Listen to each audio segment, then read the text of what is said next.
picture a lad between mom and dad. It's Sunday, the table is set.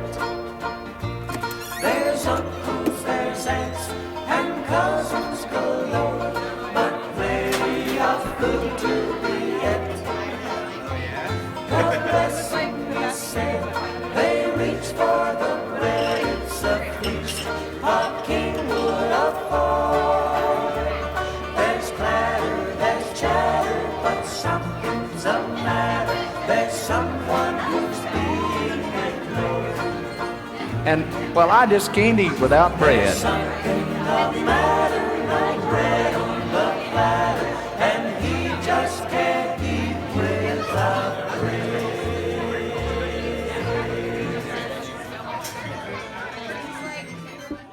Let's start. So thank you, Margaret O'Conor, for being willing to be the test case guinea pig for the first episode of what we're somewhat graciously calling Soup and Bread TV, since that was about as creative as I could get with this project. And what we wanted to do was try and bring back Soup and Bread, at least the Soup and Bread community, and give it a chance to kind of exist in a, in the digital space that we're all living in right now, and check in with different people working within the food system and see how they're doing. And you were one of the first people on my list. So thank you for being willing to do this. Thanks, Martha. You're amazing. You're amazing. We're all amazing. Yeah. So let me give you a brief back. So Margaret is the executive director of the Common Pantry in Roscoe Village, which is Chicago's oldest continuously operating food pantry, correct? Yeah, we identify as being in North Center, and we are, that's okay, the oldest continually operating food pantry in the city of Chicago. We've been doing this for, I think it will be 53 years here shortly. Mm-hmm. We've been doing this longer than anybody. So, and you operate out of the basement of All Saints Episcopal Church, right there on the corner of Damon and Grace? All Saints is another church that has a wonderful, that's okay. And we'll edit that part out. Yeah, we operate out of Epiphany. Epiphany, sorry. That's at, it's in between Grace and Bradley on Damon. Most people recognize us as being rather kitty corner from the firehouse on Grace. Right, okay. And it's a really small space. So I imagine that even under normal circumstances, you guys are under like some challenges to kind of maximize this, the physical restraints of the space that you're operating in. And under social distancing, I would imagine that that is even more challenging. So why don't you, can you like tell me a little bit about how things have been going at the pantry since March? I know that's, you talked like 3 hours about that, but. I mean, honestly, I think most people in who are boots on the ground and to be looped in as a first responder is, I think, it is really, really something I would not want to maximize or minimize. There are people in hospitals and other spaces, but food insecurity is one that I think most can agree has been a critical piece to this pandemic. We are at the end of April, and I don't have my main numbers yet, up 245% in demand.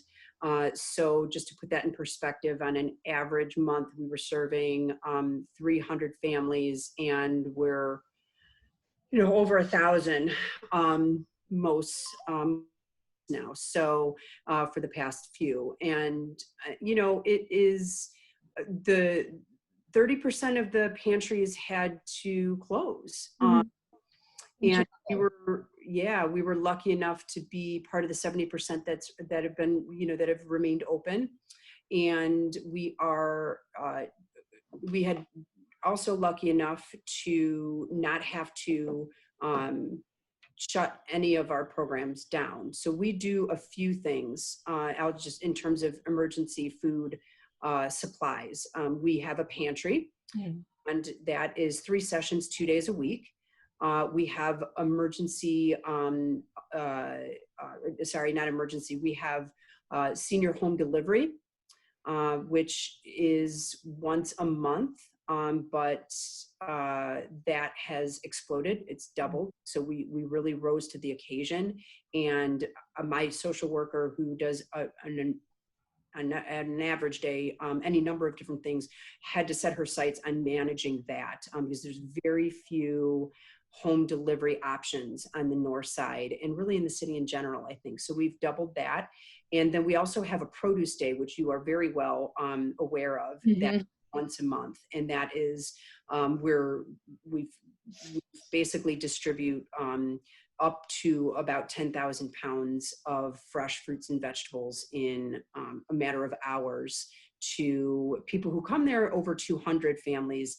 And then we, of course, find other partners that, any excess that we have left over goes to others. So well over 200 households receive on a monthly basis fresh fruits and vegetables. So those are the 3, emergency food programs that we have managed to keep open, and demand has exploded 100%.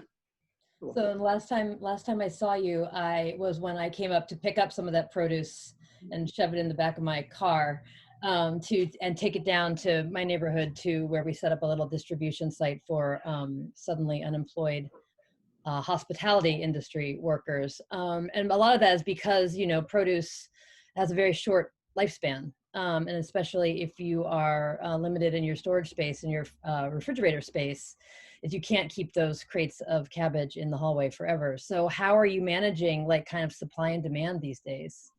Is it all going back out again in a timely fashion? Yeah, the way that we manage making sure that we are moving everything as much as possible, it's been pretty easy to do because of the increase in demand. And our rescue partners, some of the supply, as the whole world is finding out now, food chain supplies are being affected everywhere, and we are not immune to that.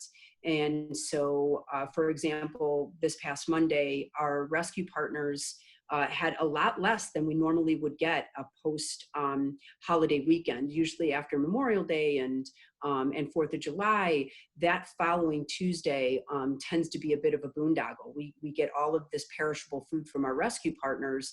And if those who are watching need a little bit more background on that, we team up with grocery stores who are assigned to us, and they extend the life of their perishable foods by donating it to our pantry. That happens all over the place. We have Whole Foods and Trader Joe's as our rescue partners. But what we found on Tuesday when we came back, we thought, oh, well, we'll have a ton of ready-to-eat salads and all kinds of stuff. And there was very little. So people are adjusting, we're adjusting. And what we have done in the last 8 weeks is really engage, actually it's more than 8 weeks now, but we have been able to engage our neighbors and those who want to do something to bundle in-kind donations, which are largely shelf-stable food. And so that's been going, but we have purchased, I've never purchased more food, perishable food, produce, meat, milk, eggs, than I ever have. So we're meeting the demand by taking the, by really blowing up our budget for those types of purchases, and just purchasing what we need to make sure people have healthy food to eat on a weekly basis. That's how we've been really coping, is buying it. Okay, and we are going to put a donation link in the sidebar for this conversation where people can donate to the Common Pantry, and the donations will be split between Common Pantry and the Hideout. We're also raising money for the staff at the Hideout as well by doing this. But love every single So all donations that go to you right now are really being channeled in immediately into purchasing groceries for your client base. Yeah, we basically, the board has given me permission to do what we need to do to make sure that meats, produce, and milk and eggs walk with everybody who needs it, who comes to our pantry. So that is correct. And we increased staff time. So because we had to lean out all the volunteers because of the space issue that you referred to before, all my hourly workers have had to increase their, I've had to increase their time there too, because they know they really don't need to be trained. They know what they're doing. We need people, we need as much person power in a condensed area as possible. So those are some of the ways that we have had to increase our spending. And that's pretty much commensurate across most of the pantries I talk to. So how many hours a week are you working? Yeah, that's right. Come on. I would say that at the, within the last 8 weeks, my 40 looks more like 60. Yeah. Because what? Night and day, right? Like, so I'm up at 7 checking emails so that I can get into the pantry by 9 to do staff meeting and troubleshoot and decide how we're going to, how we're gonna manage the week. One thing that I forgot to mention also, though, Martha, when we were talking about emergency food programs that we have a hot lunch as well that we have kept up too. The soup kitchen that the pantry has is always on a Wednesday, and a Wednesday was a bustling time for the pantry. Our guests were invited in at 11 in the morning for what we called kind of our appetizer hour, the coffee and tea and the cheeses that were rescued and all that stuff. And then it morphed into a lunch. So once we closed the building, which was March 12th, was when we closed the building, we started, we ensured our guests that we were going to continue that lunch program, and we did it just on another side of the church. So one door we do hot lunch on Wednesdays at 11:30, and then the other door is where we do our pantry physically outside. Everything's outside. So yes, I was going to clarify that for people. Like, so, and this is happening at food pantries all over Chicago, where they basically moved as much of their operation as they can onto the street. So if you've got people lining up on down the street from the main entrance to the church, and then the volunteers are running back and forth between the where the food is stored, and then bringing the bags out onto the street too. Yeah. Were you there? Did you see that? It sounds like I saw a little bit of it. Yeah. A bird's eye view. Yeah, that's exactly what happens. Is the space that we would have, circa 85 people inside. It's called Fellowship Hall for hot lunch. Then was transformed into our distribution, our pre-packaging stations, and so that is what we have. And I kind of came up with, hey, if we had families to come in and pack bags, we wouldn't have to worry so much about social distancing. So we were able to find, they're amazing people, 3 or 4 families that come in together and are able to kind of navigate that. That's great. So you're targeting, like, your volunteer recruitment is geared towards getting a family. So if you have a family of 4 or 5, they don't have to worry about social distancing, and they can all come in together and so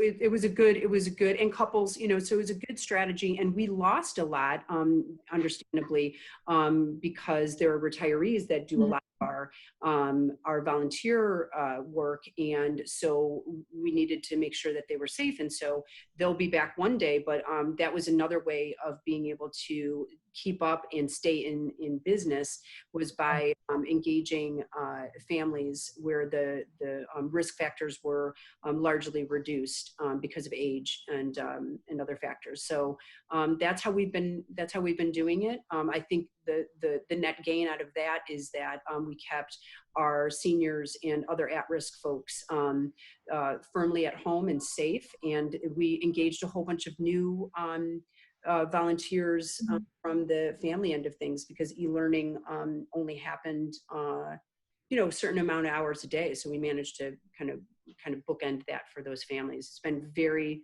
very amazing. That's a silver lining, I guess. Mm-hmm. Mm-hmm. Can you talk a little bit about kind of the demographics of the people that you serve? I know that most people don't think of North Center necessarily as a terribly food insecure community. So, but I know that there are a lot of seniors, and obviously you've had you was 245% increase in Yeah. traffic. So are people coming are you serving mostly people from your neighborhood? Are people coming from all over? Are there restrictions on who can come to the Common Pantry for food? Those are awesome questions, Martha, because most pantries have a service area, right? And while if you walked you live in Humboldt Park, you're not technically in our service area. Pre-COVID, it was your first time walking in our doors. We wouldn't send you away. We would provide you with groceries and then a list of resources in your neighborhood. Post-COVID, or as COVID emerged, we knew that there were certain things that we couldn't do. We couldn't handle people's IDs to determine where they lived. Couldn't put those IDs and the information from those IDs into our database because of social distancing. That went away. GCFD Greater Chicago Food Depository did a great job of allowing us to pivot away from that and use physical forms and ask just very simple questions for people that we could do at a distance. So just to give kind of a snapshot of what that looks like, our staff is waiting. The person walks up, stops to how big is your household, what is your zip code, and do you receive SNAP benefits, which is essentially food stamps. Those are three simple questions that they answer. One for our data that we started doing firmly in May was whether or not they had been there before, and that way we could track whether or not they were new to us, which is a data point that's important to us. And so those are essentially the four questions that are asked, and we explain that it's monthly, and that's how it is right now. So even if you're from Humboldt Park and you need emergency food, you can come to us regardless of the fact that you technically be out of area once a month. So we're not sending anybody away, and regardless of where they live at this time. I think most, again, I'd like to refer to my amazing partners who are doing similar work in other parts of the areas. I think most are in the same kind of that same cadence of providing emergency food. Are there other people, are there other organizations nearby that sort of do similar work, that do either pantries or offer meal programs or anything like that? Or you? Oh yeah, a bunch. Okay. Yeah, a bunch. Let me pivot back to what you talked about in terms of it being a misnomer that food insecurity exists in, as I call it, the shadow of $1 million homes in North Center. It's very real, and it is why we can say consistently pre-COVID we had served around 300 families a month, emergency home delivery, pantry distribution and the like. So it exists. It's families, it's seniors.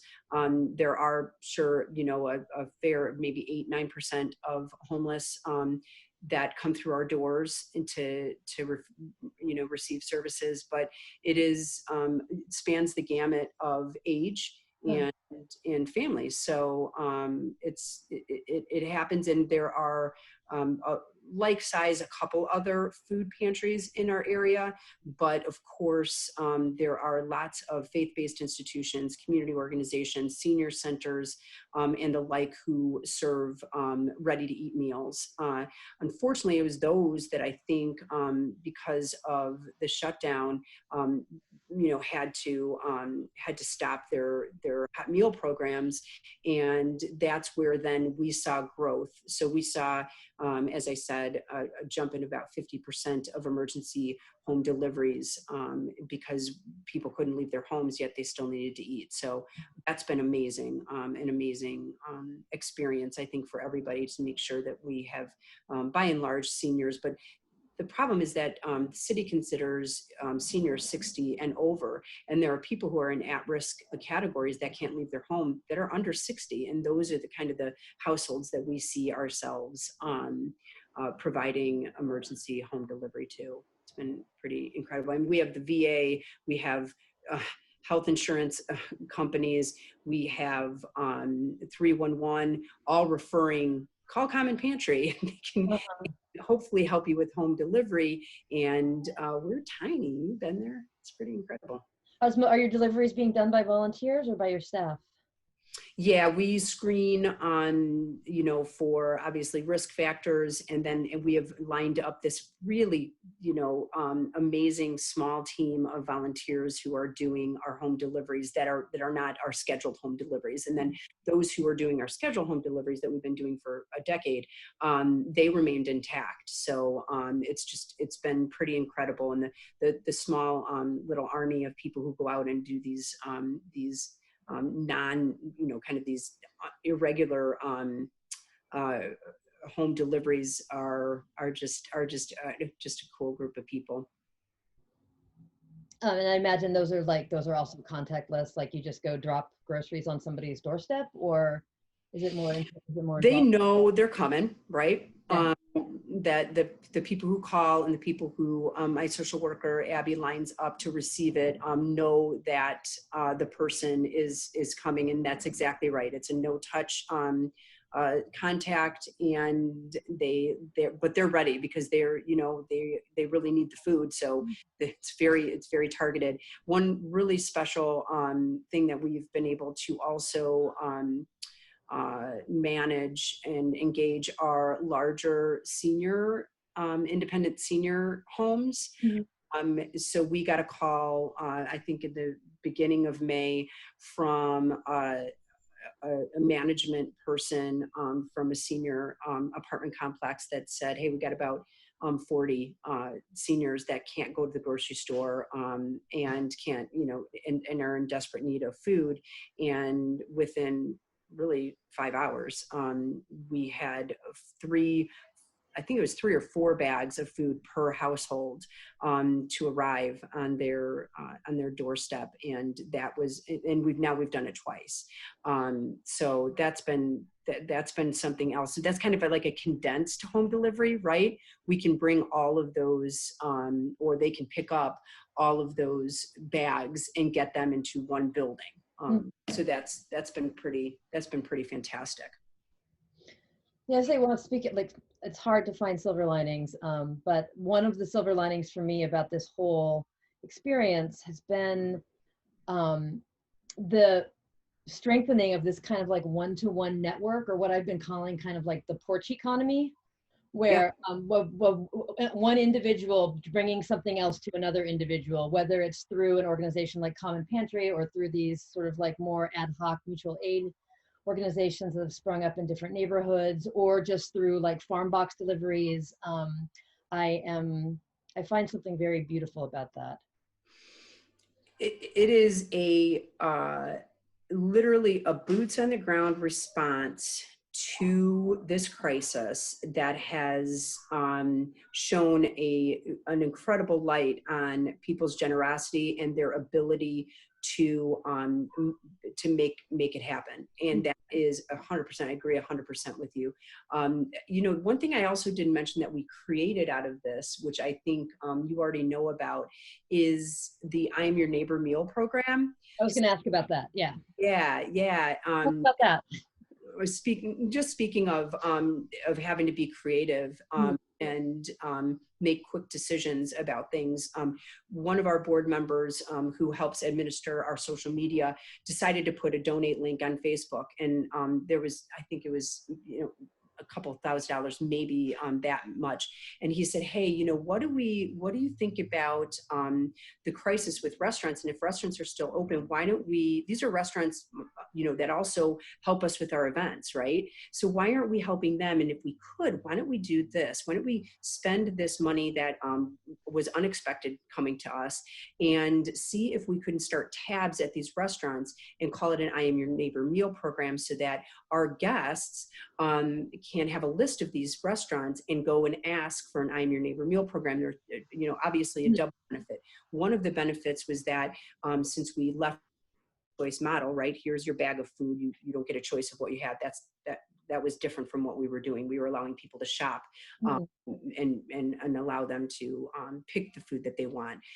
So we had to step away from that. So this gives the clients, a bit of a choice, but it also obviously helps these restaurants stay afloat and by employing people and still managing to do some, some of the keep the restaurant open is what I'm trying to say. At last count, Martha, we had pumped almost $13,000 back into our local restaurants, and they subsequently also served about 800 meals. So, I think this was, maybe mid-March that we started it. A little later, it's been incredible. So I think that is another way that, as you had kind of alluded to, the beauty of how Chicagoans and probably across the country have managed to troubleshoot and problem solve food insecurity. That was another way that Common Pantry did. And it's funny because we call it the I Am Your Neighbor meal program because I Am Your Neighbor is our largest fundraiser that we have each year. That's what we call it. So it was a natural way to, to kind of keep that well-known brand and kind of morph it into something else. Yeah, I think that's something that is also, I think, becoming much more clearly illuminated during this crisis, which is that sort of this whole, these relationships are not linear. Like the relationship between the food pantry and the people that they serve is not linear. It's also attached to the businesses in the neighborhood, and it's attached to the families of volunteers, and it's much more circular or, a web. Than this kind of straight line that I think is misconceived. Total ecosystem. Ecosystem. It's an ecosystem that is, I hope, again, I don't want to be Pollyanna-ish, but I'm hoping that it is becoming more robust as people see, as people put the work in and see kind of like how individual actions can actually make a difference on a very small grassroots level.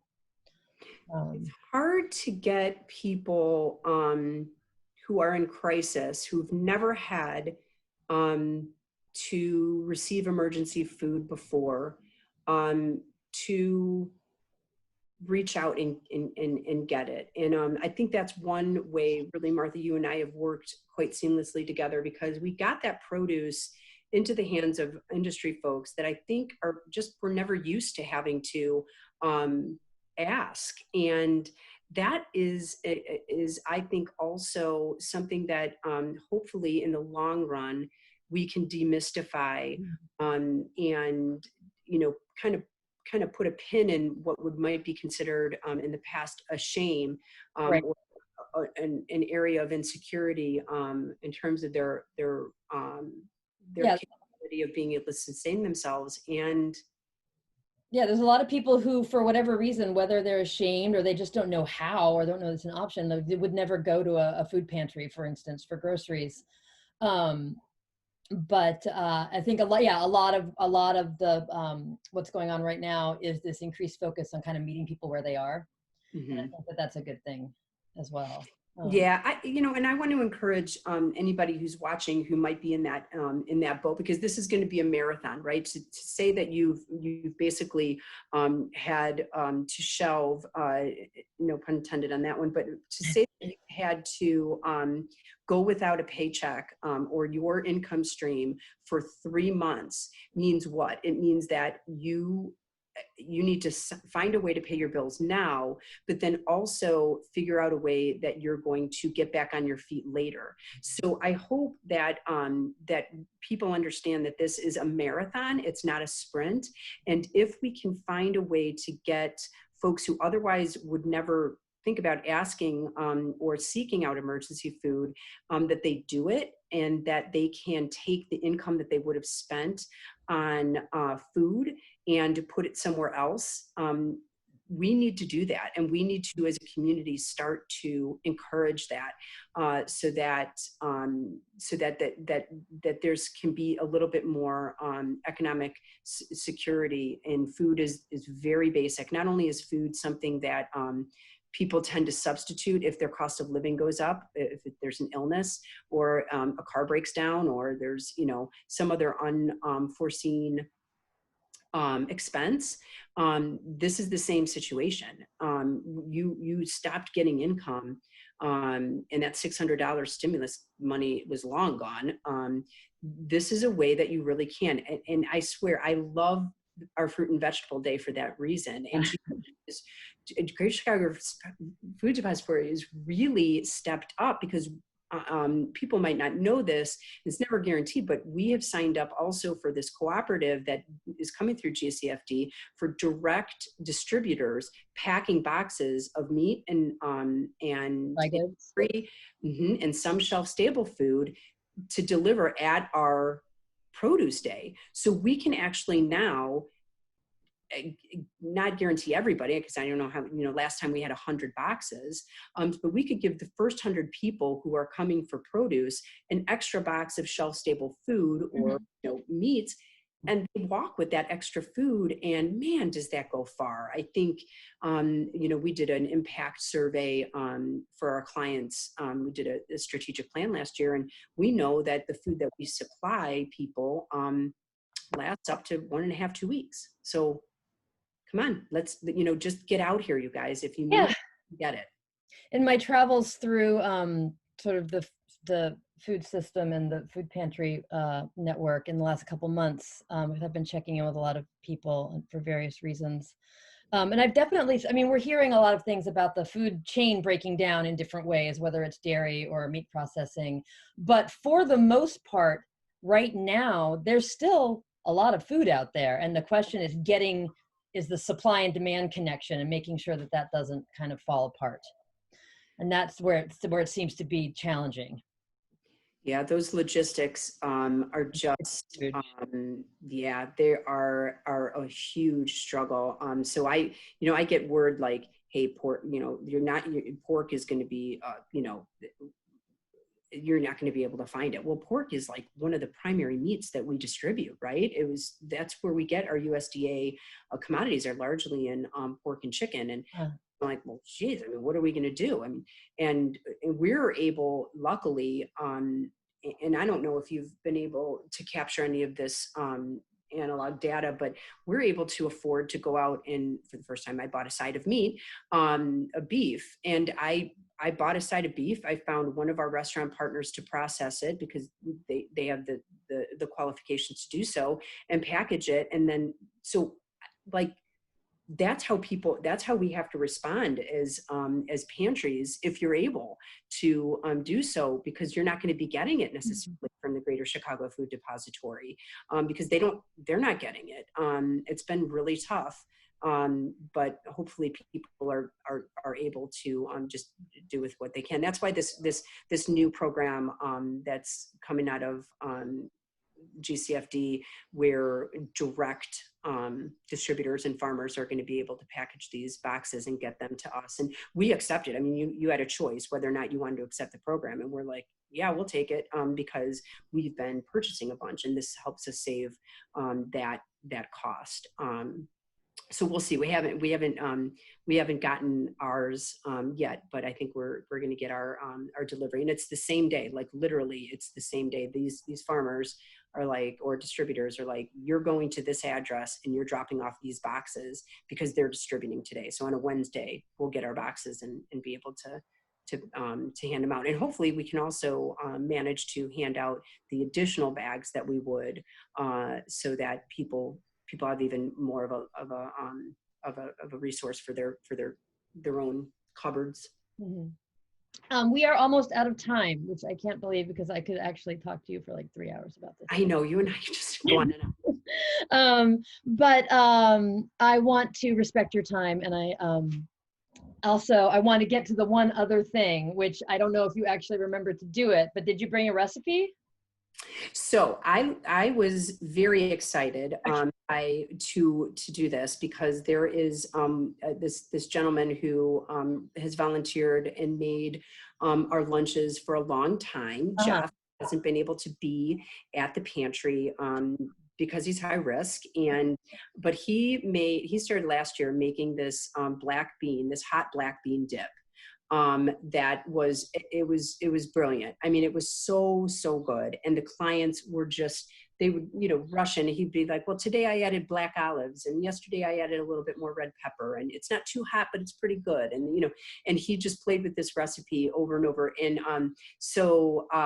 I didn't get it right down because I called him, and we didn't connect yesterday because it was all from his head, right? It was one of these things where he's like, we have all these black beans, can I make this? And I'm like, yeah, sure. And so we did a hot black bean dip for the vast majority of the last 4 months that we were doing our indoor hot lunch. And it had cheese, it had black beans, crushed black beans. It was a like refined black beans. We crushed the black beans into refried, and then he would bake it, and he would add his own spices. Sometimes he would add a little salsa. Sometimes he would add, other spices to, and as I said, black olives. So I challenge anybody who's watching this in terms of recipes, those to head into their own personal pantries, get out your black beans, crush them, put them in your baking dish, add a little cheese and any other, maybe some green chilies, and make yourself some black bean dip for Common Pantry. That's my recipe. All right, I will. So I wanted to include this recipe component, both as a way of kind of hopefully injecting a little lightness in what I think will wind up being a very heavy project here. And also as a way of, of sharing it forward. And so I will write up that recipe, and I'm going to put it up on our website so that people can, I'm going to write it up in all of its vagueness and put it up on our website so that people can get inspiration there. And you could call it Jeff's Black Bean Dip. All right, Jeff's Black Bean Dip. So everybody look for that coming soon to the Soup and Bread website. Yeah, and I just want to shout it out to the Hideout. Miss you guys. Danny and I, my husband and I, are long time just supporters of independent music and the venues. We're here for you, Katie and Tim. Keep it up, and I can't wait to be back. Inside the Hideout someday soon, or outside listening from the porch to some wonderful live music, and we're on your side. Neither can we, trust me. All right, thank you so much, Margaret. You're amazing. And thank you for being my first victim. I really appreciate it. Hey, no problem, sister. Anytime. Right. I'm here to troubleshoot. Okay, thanks, Martha. You take good care of yourself, okay? Good work. Take care. Okay, bye. Bye.